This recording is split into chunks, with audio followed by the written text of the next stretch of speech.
વડનગરપાલિકામાં ધમાસણ નારાજ સદસ્યોએ શહેર ભાજપ પ્રમુખ અને પ્રમુખ સામે બળાપો કાઢ્યો. સૂત્રોએ જણાવ્યું કે જો ન્યાય નહીં મળે તો રાજીનામું આપવું પડશે. ત્યારે શહેર ભાજપ પ્રમુખ પ્રભારીએ હાથ અદ્ધર કરી દીધા. એક ચર્ચા મુજબ વડનગરમાંથી જે નામો મોકલાયા હતા તેની વિરુદ્ધ કમિટી રચાઈ હોવાના આક્ષેપો થઈ રહ્યા છે.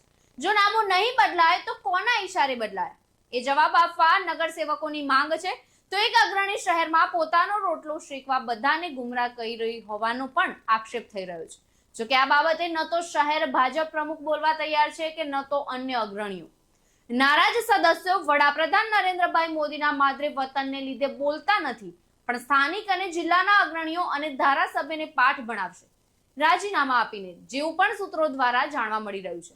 વધુમાં જાણવા મળી રહ્યું છે કે વડનગરપાલિકામાં નવી બનેલી સમિતિને લઈને સભ્યોમાં વિવાદ થઈ રહ્યો છે અને સભ્યોએ શહેર પ્રમુખને રાજીનામાની ચીમકી આપતા વડનગરના ભાજપ સંગઠનમાં હિલચાલ વધતી હોય તેવું જણાઈ આવે છે. તો શું હવે મેન્ડેટ બદલવાની વાત કેટલી યોગ્ય તે પણ એક સવાલ ચર્ચાવામાં આવી રહ્યો છે. શું હવે વડનગર ભાજપના રાજકારણમાં ભૂકંપ આવશે? વડનગરના ભાજપમાં ભંગાણ માટે કોણ જવાબદાર? સૂત્રોએ જણાવ્યું કે ધારાસભ્ય પણ ધ્યાન આપી નથી રહ્યા. ત્યારે વડનગર ભાજપના ભંગાણ હવે જિલ્લા સંગઠન શું પગલા લેશે?